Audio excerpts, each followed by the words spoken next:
it's ready. The teacher we are free. When you are too uncomfortable, you refresh your feet. Then you may pause and wonder, what took you so much time? But questioning is pointless when everybody knows your crime. The sun is feeding me powerful rays, and today I will change my ways. Today any waiting just as nothing. I am decided to seize the day. I am decided to seize the day.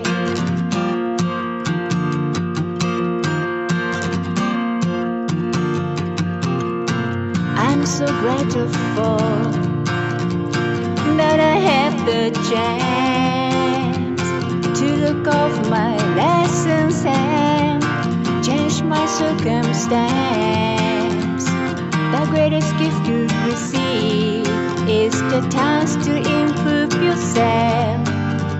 Graduation from your past is the greatest source of wealth. 99 monkeys aware of the fall. 99 monkeys aware. You stand one up and walk him around. 100 monkeys aware of the fall. You are listening to the 100th Monkey Radio with Tom and Ramon. I just like that. I'm going to have to start twisting some record that, add some music to it. Yeah. I just, I don't know. I like that. So, oh man, this is going to be a 100th monkey extra. Money. 100th monkey money. That Freudian slip. Maybe I got something coming my way. Is that what you're trying to say, Ramon? Yeah, something like that. Yeah.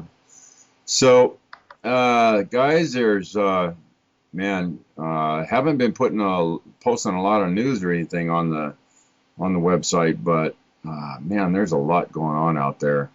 I actually happened to catch one of those other radio shows here the other day, and guy from MUFON was talking about the tremendous amount of sightings that are happening this year. It's like 3 times more than normal is what they're for reports. Just on that end of it, there's so much going on. The sun has been just picking up the storm, and I don't know. What's the weather like over there now, Ramon? It's really hot and humid, but there's a giant typhoon. Well, we call the hurricanes on this side typhoons, right off the, I think near North Korea. So hopefully it'll skip us. Yeah. Well, the weather's been pretty decent here, but we're out on the coast, so kind of have moderate areas. What are you doing? Like everything's falling apart over there on your side. Anyway, so don't forget that you can catch us on Tom's YouTube channel. You can catch us on Facebook, Vimeo, and the new one, Daily Motions. Oh, and Twitter as well. I've only got a couple things up there at Daily Motion so far. I'm just still trying to get my account authorized to post stuff that's longer than an hour. So hopefully that happens pretty soon. So, oy vey. Yeah. Pythagoras Conference coming up in October, guys. We've got a link on the main page that it's October 10th through 14th, that if you're planning to go, it would be awesome if you bought your tickets through us, because that would help support Ramon and I in the show. Besides that, we got the little monkeys still. The 8 gig USB monkey kind of looks like Tom, actually. But on that, we have all of 2010, 2011, and all the interviews Tom has done. All the video stuff, yeah. Yeah. So if you guys want to pick that up, send us an email at info at the 100thmonthlyradio.com. And also any comments or any requests for anybody else you want to bring onto the show.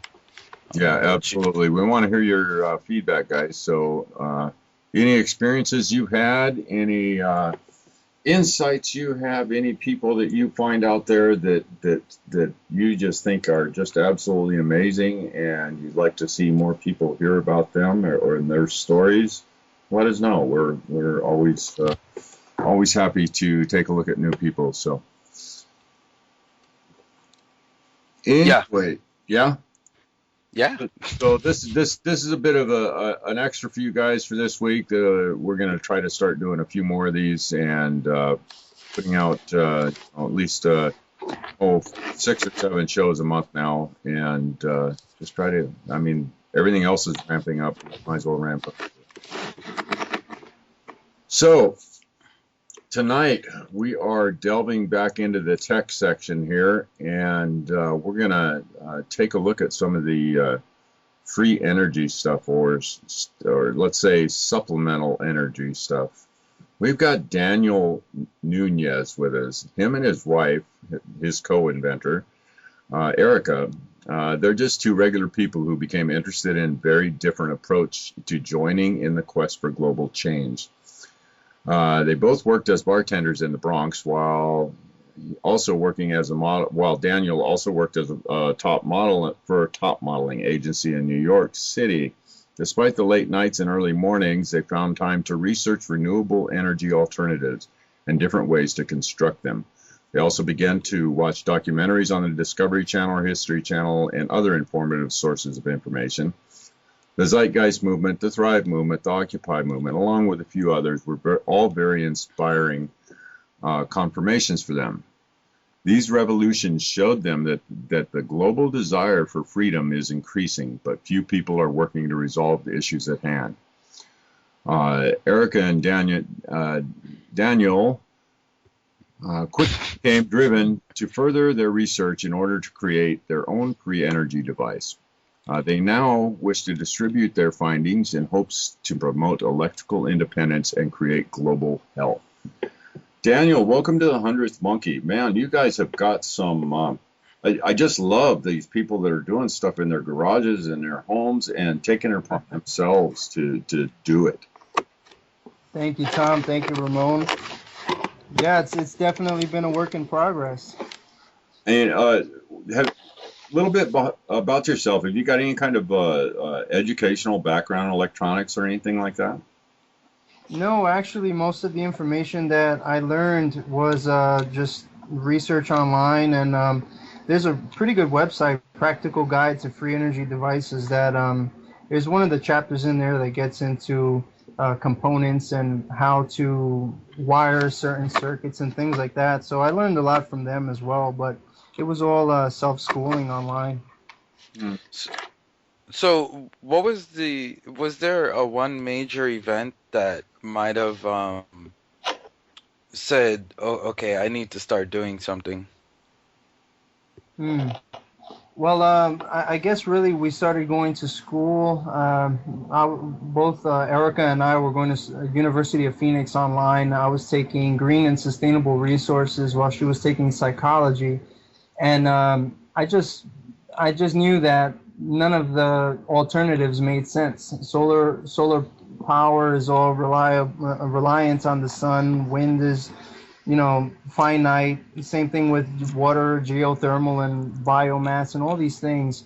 So the one thing that I did find online that intrigued me was the rodent coil, and how it tied into sacred geometry, and how crop circles are all showing the same thing. And, I just got really intrigued in that. So Erica and I just began designing our own devices and seeing which ones worked better, just creating some baseline. Yeah, we'll post it on his page, but you guys got to make sure you look at all his videos. You got some amazing things, and I'm really happy that guys your age are really getting into this. Like I don't know if you're familiar with Jason Verbelli. Oh, for sure. Yeah, but Jason's work is amazing as well. yeah, you guys are just doing some really great things, and the best part is someone from my hometown of New York City that's actually doing stuff like that. Because when I was there, it was hard for me to find anybody into this. For sure. Well, it's a hit or miss pretty much. It's not too many people that are really concerned with how they get their electricity more so than just being able to use it. But you know, when we look at the problems that we have on hand, and you know, we figure out that pretty much all of them can be solved just with some simple adaptations to our technology. You know, it starts to make sense. Yeah. How does your friends and family react to what you're doing? Well, it was a pretty sudden change for most of my friends and family.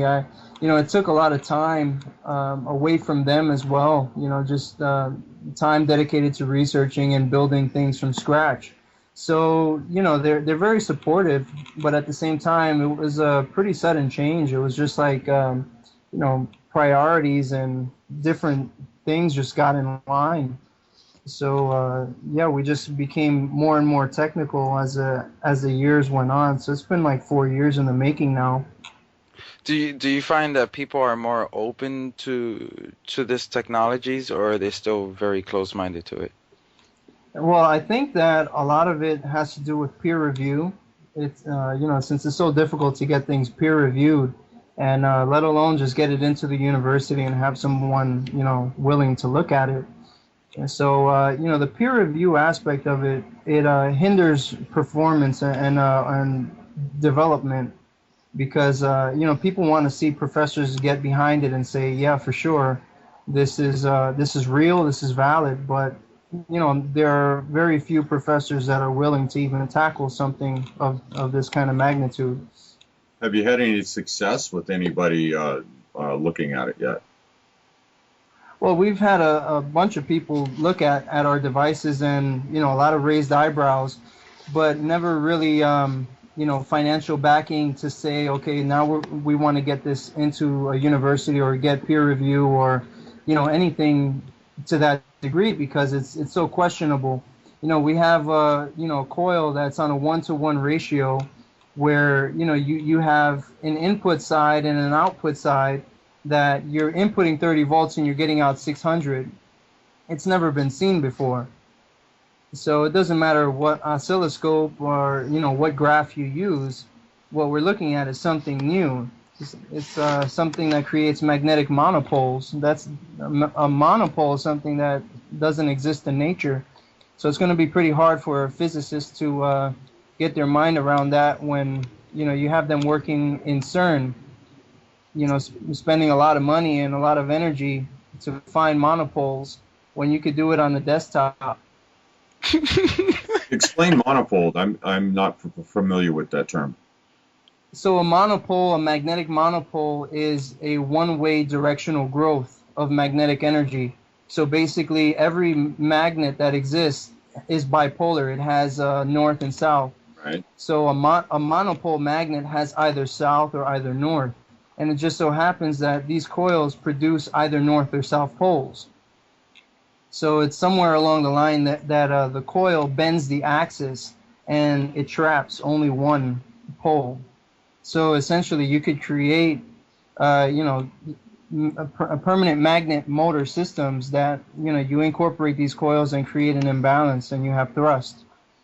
So there's certain things, you know, that you can do and also spin around particles. So it's pretty interesting stuff for sure.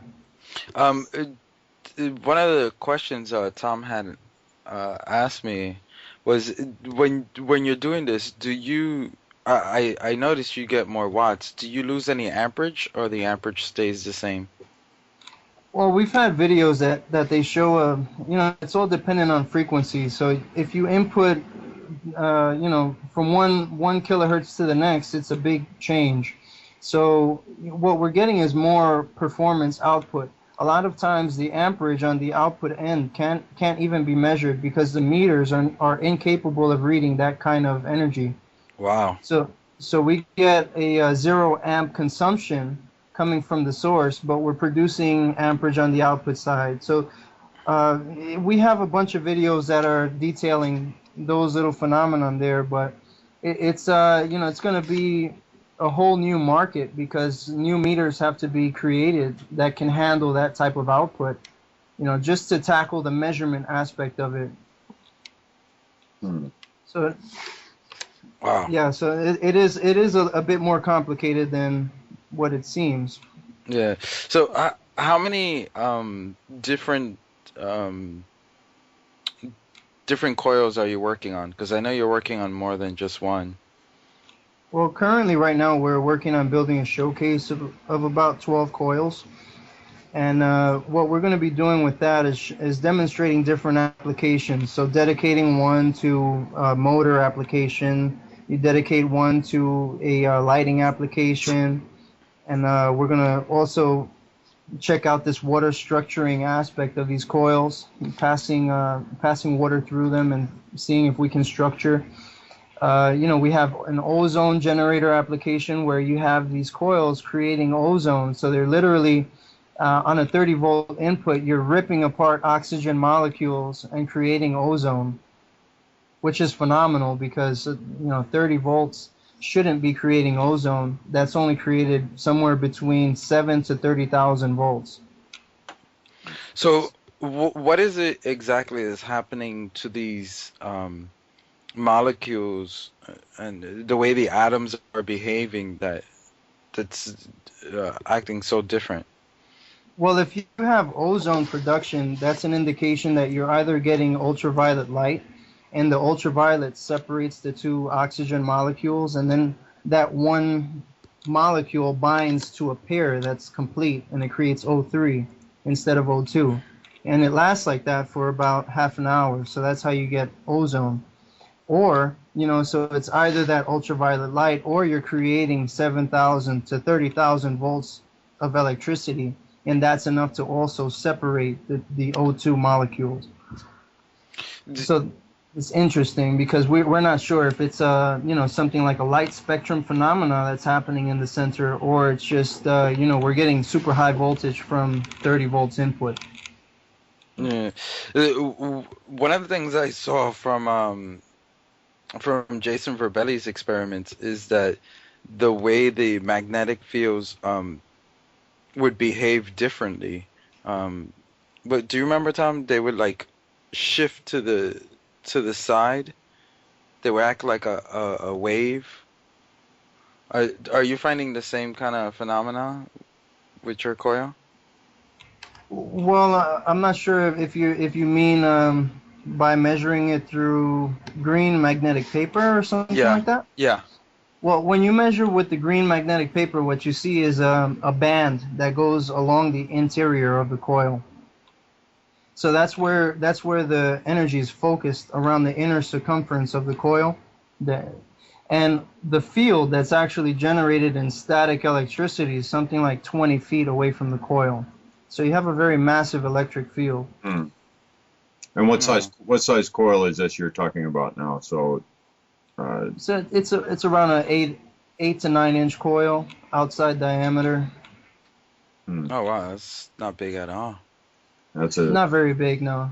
Have you found because some of the older guys that dealt with this kind of energy, they always talked about the health benefits. Have you found any health benefits from just being around? Well, I know I definitely had a change in perception, that's for sure. But, you know, I can't complain. I haven't been sick in around 3 years, so it's you know, I'm not sure if that's the fact that I take colloidal silver, or, you know, maybe these magnetic fields are also helping me, but they have really stabilized my outlook on life, that's for sure, you know. What about behavior? Have you seen like your behavior change? Sure, I believe I've calmed down quite a bit. You know, I guess you know, if anything, it gave me more of a spiritual outlook on life, and it really made me balance out my priorities, my wants, my desires, you know, and reevaluate them on a different level, you know. Yeah. gave me a little bit more of an understanding when I look at another human being, and I see myself as well. So So these things. I'm wondering if, I know you're using using Marco Rodin's mathematics, which he's basing on life and sacred geometry, the sacred sciences. I'm wondering if the benefits of creating these coils and these magnetic fields using those patterns are what would give a person more insight, so to say. Well, for sure. I also believe that sacred geometry ties into that heavily. It's the reason why people go to church. They go to these ley lines, these sacred geometrical sites, and they worship there, and it gives them a certain energy. It's the same way if you can have a coil structure water, or you can have a coil around a fish tank, and you can heal the fish and create a different genetic breed of fish just simply by structuring their water or their living environment. What does that do to people? That's something I would really love to find out. We are electromagnetic beings. That's right. That reminds me of kind of David Wilcock's work, where David Wilcock basically believes that from the galactic center, these pulses come out, and then we don't. Evolution is not little by little over millions of years, the way science says. He thinks it just happens like, instantaneously through these pulse when they come in. Sure. And you're saying that the water being structured. So I'm wondering if the galaxy is a big rodent coil. The galaxy is a big rodent coil, and so is the universe, and and so on and so on. That's the beauty of it. It's that we're all governed by the same forces, and when you start creating the shape, then what you're doing is you're creating a catalyst for energy transfer. So, do you think that because Rodin, I remember watching one of his videos. It's like a 40-part video where he breaks down the math of it, and he believes like that's the math that's the theory of everything, because you can use that, according to him, you can use that for DNA, for electricity, for engineering, for all sorts of different things. That's the same, and he believes that's what the Egyptians were using. For sure. Fractal. For sure. I think that this geometry is all encompassing, really, and when you start getting into the relationship with phi, and there were also some videos there of Nassim Harriman, detailing how the rodent coil overlays directly with phi, and the geometry is all the same, really. It's all about the numbers. So I'm really curious at why at the beginning of the 20th century there were quite a few different scientists and researchers that were starting to delve into magnetic fields, and then it seemed like we had a 80-year period where absolutely nothing happened. I just don't quite understand why that blanket got thrown over the top of all of it. I guess people were confident with the way that everything was, the wiring of the houses and everything, and a lot of people are making money off of that. So, if you're not really in an energy crisis, then why change it? So I guess we're at the cusp of now wanting more freedom, wanting to also explore different regions of our planet and our universe that we've never been able to see before because of energy. And now people are concerning themselves a bit more. My whole driving force is, like, if we could just put some of these technologies into even a car and just drive till the tires go bald, and not until the money runs out. That's just a life-changing event right there. It gives a different sense of freedom. do you see the potential of this coil being able to create what's known as quote unquote free energy? I see these coils going directly into re-engineering every piece of technology that's on the market today. I think you can create a car that drives itself with these coils. You have a coil that's used to recharge the battery. There's so many different applications for it just in one vehicle alone. You think your cell phone, you have a whole bunch of different chips and coils inside of your cell phone. And if you replace those coils, what if your cell phone could last you all day because it handled energy more efficiently? It's those little things that, when people start tackling the same concept at the same time from all different angles, we're going to see a real energy revolution. Yeah. Have you measured in your house, what's that called? I think, dirty energy? Yeah, EMF fields? Yeah. Have you measured the EMF fields and see how that changes when you turn on the coils? I'm not really certain. What I have measured, I have a magnetic field detector, and the electromagnetic fields that come off of the wall pretty much propagate somewhere around 2 feet away from the wall. And the coil, on the contrary, you turn it on and it has a field that consumes the entire room as soon as you turn it on. So, I really don't concern myself too much while experimenting with these coils with the field that comes off of the wall.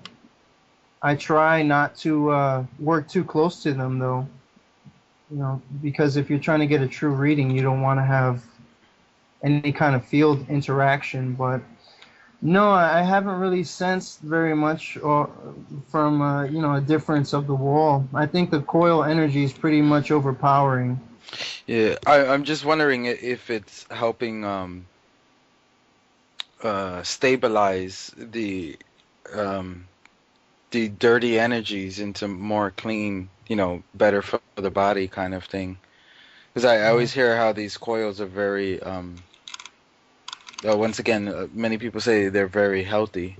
So here's a question for you. If two magnetic fields, say their perimeters cross, how do those fields interact? Does the more powerful field just dominate over the weaker field?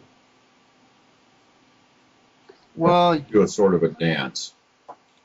I think there's always a balance. They always had two magnetic fields always have to find a balance with each other. But what I mean by the coil kind of overpowering is that more along the sense of how it actually feels sitting in the presence of the coil versus a measurement of a magnetic field. So you can turn these coils on and play different frequencies, and as you're playing these frequencies, you'll actually hear different harmonics in the different corners of the room. So you can play different tones and get very unique sensations from the coil. So that's something that I can only say that I've experienced with these geometries. Never with a solenoid coil. And at the same time, when you talk about two magnetic fields crossing, the coil is actually made of a series of crossing fields. So it looks like it's one big copper coil, but you have a whole bunch of different wires in there, 576 of them right now, and they're all crossing with each other, creating scalar wave energy. Wow. That's goes to a 9, so 576 numerology goes to a 9. Is that intentional? Oh, for sure. Okay. So was the 9 due to Marco Rodin's mathematics? Well, you have the power of the 3, the 6, and the 9. It's not only Marco Rodin, but Tesla and many others have said there's a significance in these numbers. And when you look at the vortex math, you have the 1, 2, 4, 8, 7, 5 of that repeating circuit, and you have the 3, the 6, and the 9. these are energies that I believe are still not fully understood, and people are just pretty much trying to see what reaction you get out of these different geometries, and by playing with the numbers, that's the only way that we're going to get definite answers. So yeah, we try to pinpoint those little things and keep mental notes and document footage, and try to share the information with others so that the person who decides to make the 3 coil can see if there's a difference. So how many coils have you thrown away? Thrown away? Well, we normally don't throw them away, but we'll go in and adapt them and see where we went wrong, if we went wrong. But I would say we only did that once. We've replicated these designs somewhere like 5 to 6 times so far, and yeah, 5 of them out of 6 worked. So it's pretty promising technology. I saw in one of your little demonstrations that you were running a bank of LED lights with a couple of AAA batteries. Sure. Did you run those till the batteries ran dead? And if you did, how long did they last? Well, I didn't run them till the batteries ran dead, but I do believe that I put it into a battery calculator, and they would have ran for somewhere like 10 hours. So that's pretty interesting, because I normally don't like to handle or run tests with AA's, because I just feel like we could go a little bit stronger and create a bigger field with the coil, with the 12-volt battery. Right. So, and plus they last a lot longer. You could get a 12-volt battery to last you a whole 28 hours. So in a few hours of solar light, you could replenish that battery and go another day of consecutive light. That's literally being able to light a village with a 12-volt battery. Right. Versus a few AA's, and you get, let's just say 20 LEDs, which is still phenomenal. So have you tried doing the over unity thing, where you try to power, I think it's called over unity, but trying to power a charger at the same time that you're using stuff that recharges the battery faster than you're consuming? So that whole premise is, that you can loop a circuit. So no, we haven't been able to loop a circuit yet, because the output energy is so much different than what goes into it. So, just for instance, if you have 5 kilohertz going into the coil, it somehow encodes an extra 10 kilohertz into that 5, yielding 15 kilohertz. So that means that the sound frequency that's coming out of that coil is completely different than what's going into it. So if you connect the output to the input, it's not going to be the same effect going around again. So there has to be a little bit further development in that respect to get these systems to self-oscillate or self-resonate. But yeah, eventually these coils should be powering themselves. That's what the math is teaching us. So what would that some form of transformer or something like that to change the voltage back to something that would be compatible with whatever is operating system? I'm not sure if it's so much going to be a component that's going to do it, or maybe it's just the design of the coil itself. So, maybe it's a bit more complex of a design, or, changing it so that, all you have to do is fire it up once and it stays on. So that's really where these technologies are going to be headed. They should be able to self-resonate at some point, like the pyramids. Right. Tom, are you building something over there? No, that would not be me. Oh. Daniel, what are you building? I'm actually not building anything right now. I'm actually just sitting down and enjoying the call. Oh, I know, because I hear someone going like a scratchy noise. No, that's not me. Sorry, guys. That's not you, Tom? No. Interesting. I wonder where that's coming from. Have you got one of your coils on right now? No, actually, everything's fired off. I'm So, working on putting together another design over here. So it's going to be pretty interesting, but it's not ready to go yet. speaking of weird sounds and stuff, have you had like any weird experience since you started making these coils? Weird experiences. Not too sure. I mean, we have started seeing orbs in the sky of different colors, and we had a really wonderful experience. We recently came back from Oregon, and we got a chance to see at least 4 or 5 orbs, just fiery balls in the sky, just shoot out into the atmosphere. So that was pretty interesting. But aside from that, nothing else. Hmm. I know New York is in the Bronx. I've been hearing some stories of UFOs flying overhead.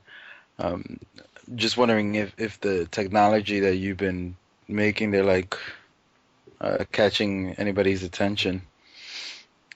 I hope they appeal to it. It would be nice to get a response back from somebody up there. So, do you think that this technology can also be applicable for communication? I don't see why not. They're supposed to be very powerful antennas. So, if you can create an antenna out of it, you can create a receiver, and you could also create an emitter. So I don't see why not. Yeah, I remember hearing, I forgot who said something like that, that it would be something a lot more powerful. Like, for example, if they adapted that to use to the Mars, it would cut the time. I forgot who said that. I can't remember. I could just be making it up too. Well, it's a good idea anyhow. I think any kind of coil technology should, anyone who's working with coils should definitely think about adapting. In one way or another, I believe that these coils would definitely help all avenues of the markets. Yeah.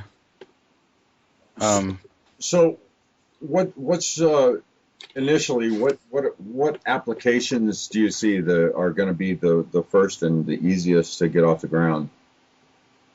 Well, right now we're running lights, so we've been able to light fluorescent tubes, light LEDs, and really the concept there is that you could take a 112-volt battery and light a village with it. So that's going to be pretty much the easiest to get off of the ground, because we could actually make that happen with a $2 component from, let's just say, Radio Shack or something. We go and wire up a very simple circuit that creates a sound frequency, and we just run lights with it. And it saves so much energy and lasts very, very long. So literally with one tiny solar panel, you can replenish that battery in a day and go another 2-3 days. That's pretty phenomenal. So that's going to be the first one that we focus on. And then the next thing is going to be the motor application. And with the motors, we found that you can get magnets to spin at something like 18,000 RPM with these very simple coils. Wow. Just one. You have a coil and a magnet right on top of it with a shaft. And you could just replicate that over and over again, so you have coil magnet, and it can go as far as the eye can see. You can create a generator from as small as a little suitcase generator to a house. So it's pretty interesting. It's all based on the principles of magnetic coupling. So you fire one coil, and you get all the rest of the magnets to spin just because you're pushing that one magnet. Wow, that's an amazing application. For sure. So that's in the near future. We're going to demonstrate that on a small scale with just 2 coils stacked on top of each other with a shaft going through the middle. So, let's just say everything goes perfectly. How long would it? Let's say you got the funding and everything. How long would it take for it to get off the ground? Well, I'm not too certain. It depends on what kind of funding you're talking about. But, the coils right now, we're looking at somewhere around $300 cost per coil. And, when you're buying more parts in bulk, I mean, you could get those prices down. So, not to mention, we have a design now that allows us to wind these coils in, let's just say, a few hours time. So literally, you get a nice fleet of people working together, and the possibilities are endless, really. Yeah. Well, who are some of the people that really inspired you in this field? Well, we began by researching John Bedini's work, and we've made some Bedini coils, and we also looked at Joseph Newman's work, and that whole practical guide to free energy devices. There are a lot of people in there that really detailed some important stuff in the actual application of the coils. Now, Marco Rodin and Randy Powell, just their insights on vortex math really drove us. And there's also another gentleman, Jack Scholes, who works out of Hawaii, and he definitely inspired us with some of his designs. He got a Abha coil to resonate while it was off. So I'm not sure if that's due to the fact that he's in such a strong magnetic vortex over there in Hawaii, or it's just incredible stuff. So there's also Jamie Buter. When we first started looking online, we had his videos as references, and he was basically showing the magnetic monopole anomaly something like 3 years ago.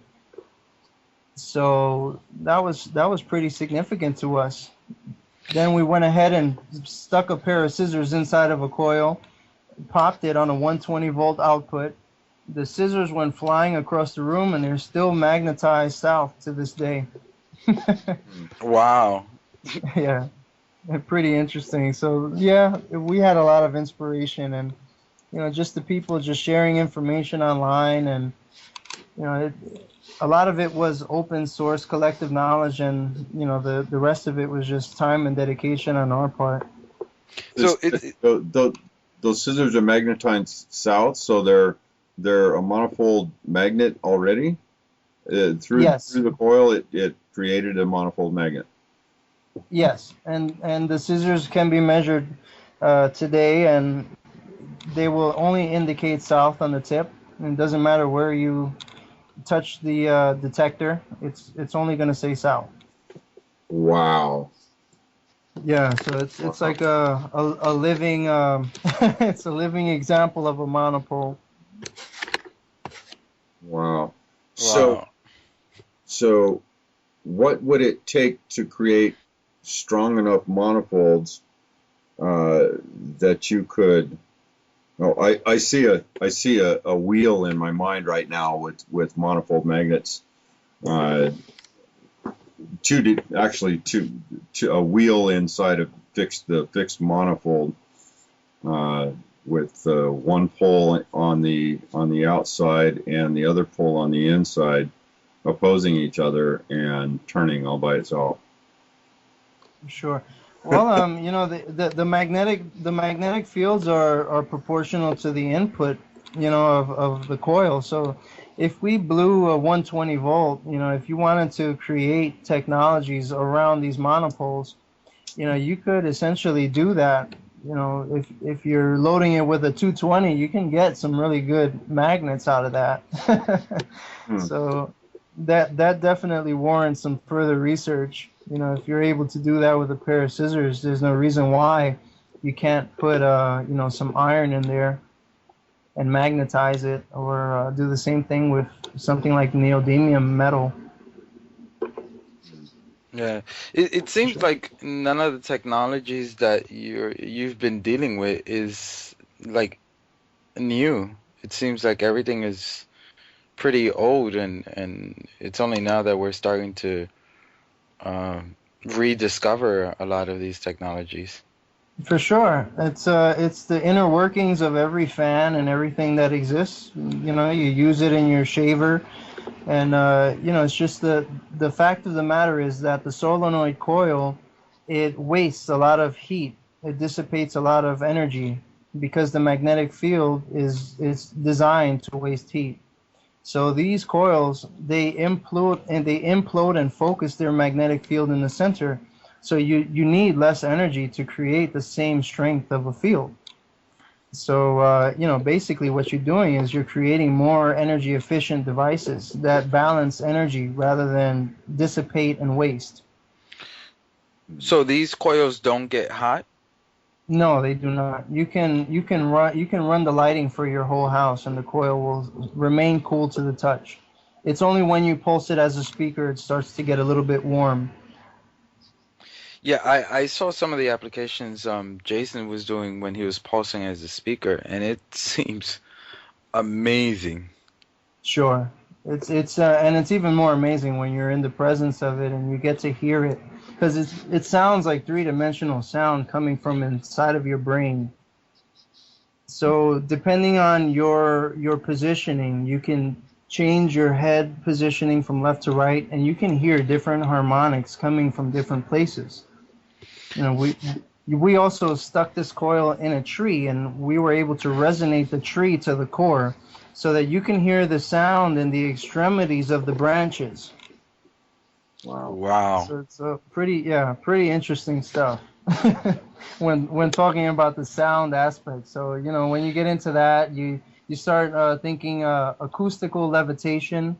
So something like John Hutchinson, how he he feeds the sound frequency into any object and he finds its resonance, and he's able to levitate it through acoustical resonance, right? Okay, that just reminds me of what's his name, Tom, in Florida? Edward Leeds Scallon. Yes. Oh yeah. Yeah. So do you think Sure. that's exactly how he did it?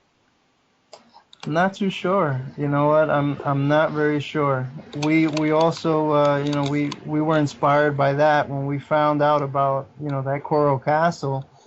It's pretty interesting stuff. I know it has to tie in some way, shape, or form, but he had that rotor that he was turning. That was all that cement rotor with the handle. Right. Yeah. Feeding into that little mystery box. I'm not sure if maybe he had a rodent coil in that mystery box. It's who knows? It's funny how this uneducated man was able to do what he did, quote unquote. Yeah. Yeah, but it's well, I'm sure he wasn't uneducated. Maybe in conventional physics or conventional understandings, but that's why I said quote unquote, because obviously he knew something that the rest of the world was trying to catch up to. That's right. So looking at the other guys there, I know you probably keep tabs on a lot of the research that other people are doing.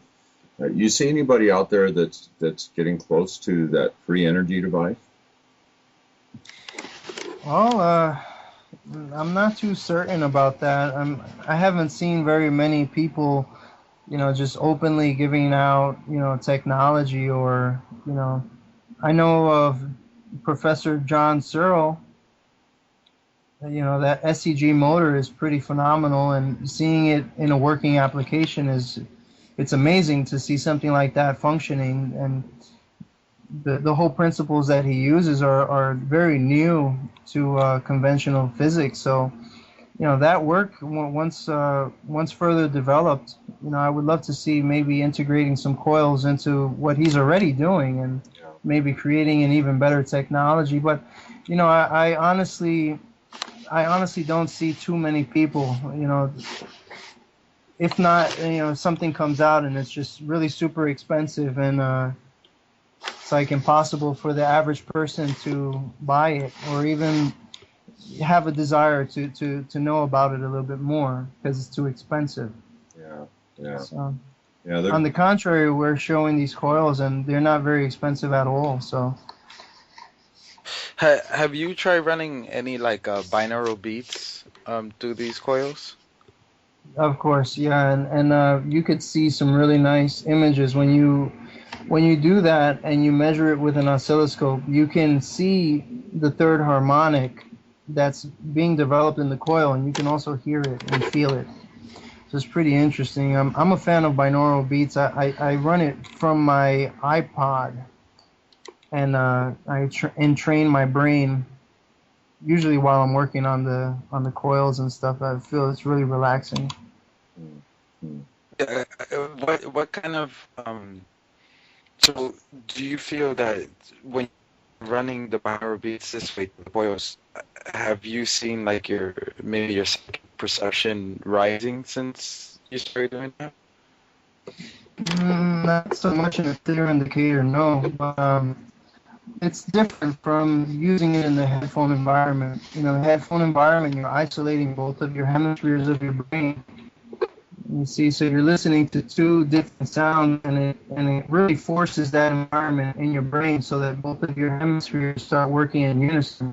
Whereas when you're doing it in the coil, you have channel A and channel B pulsing, but all you're really emanating from that coil is the third harmonic.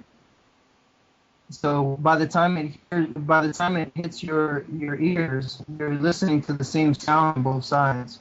So it's a different effect altogether. But it definitely feels really good. So it's something that it's just different. I wouldn't say it's like anything that I've really experienced before. I'm just wondering because I was listening to what's her name? What's the woman's name who does the pyramids that's always on Lance's show? Tom? Carmen Bolter.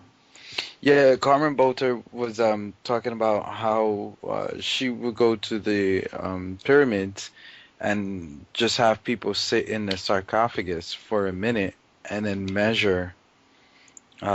She has like some kind of machine that can measure their chakras and see how their chakras change.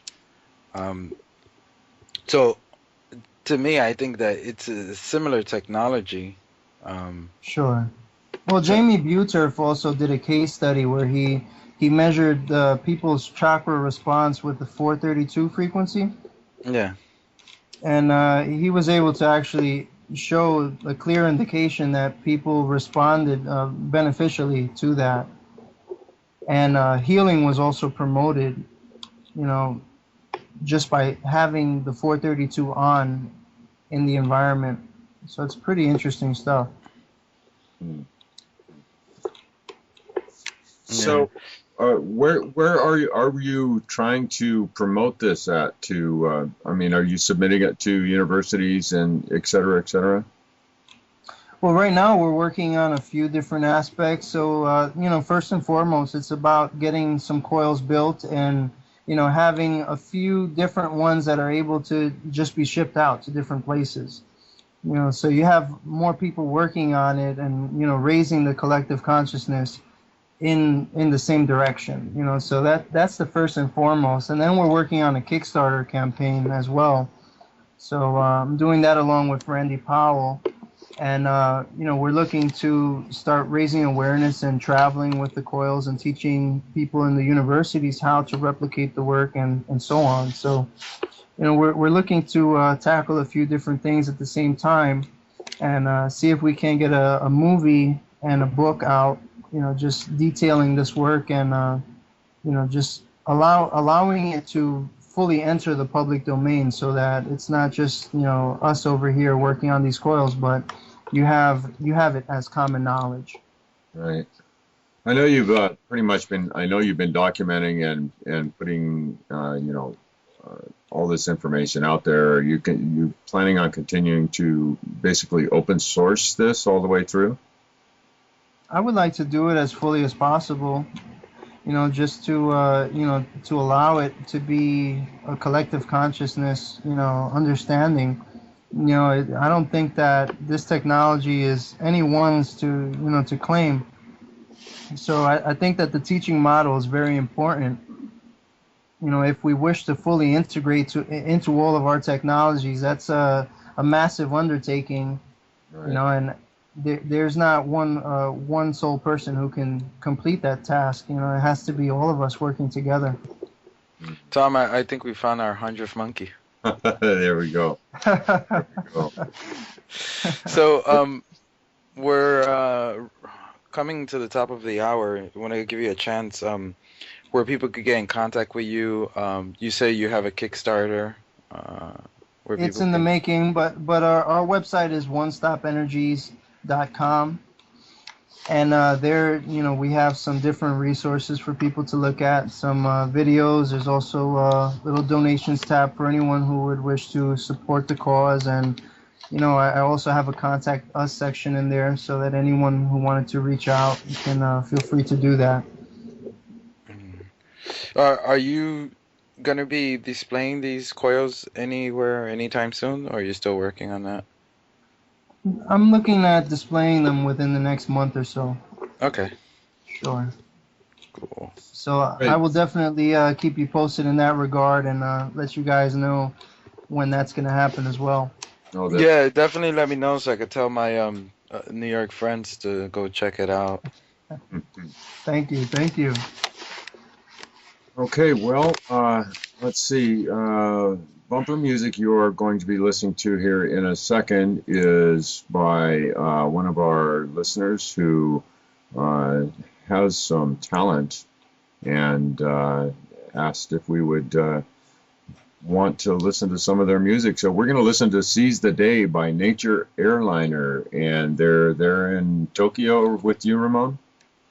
I think they live in Chiba, if I'm not mistaken, which is the same prefecture I live in. But it was just weird the way I met them because I ran into them at a bar close to one of the schools where I teach. And then I ran into them again at Dr. Masaru Emoto's. He was doing this talking in Shibuya. And they were like, "Hey, I know you." And it was just weird because we were both like, "You're into this?"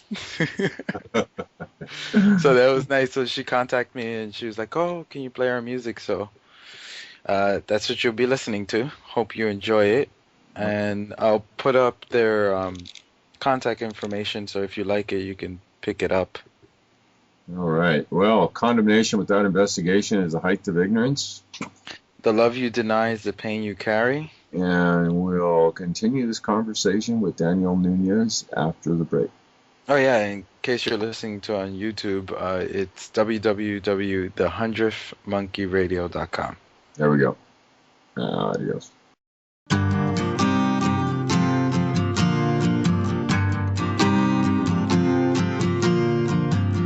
When the students are ready, the teacher we are free.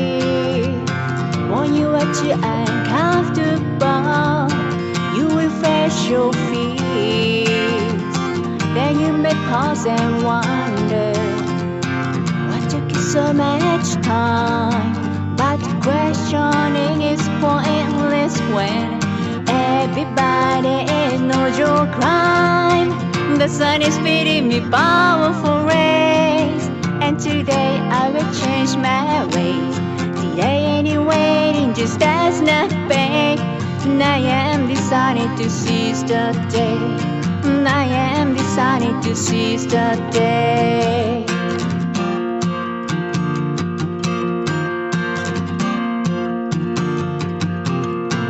I'm so grateful that I have the chance to look over my lessons and change my circumstance. The greatest gift you receive is the chance to improve yourself. Graduation from your past is the greatest source of wealth. The sun is feeding me powerful rays, and today I will change my ways. Delay any waiting just as nothing. I am decided to seize the day. I am decided to seize the day.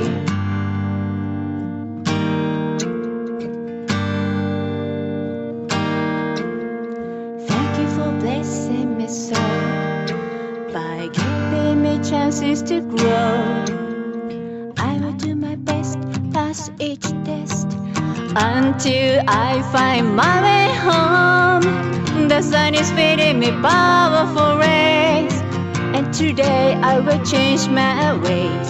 Delaying, waiting just as nothing. I am decided to seize the day. The sun is feeding me powerful rays, and today I will change my way. Delaying, waiting just as nothing. I am decided to seize the day.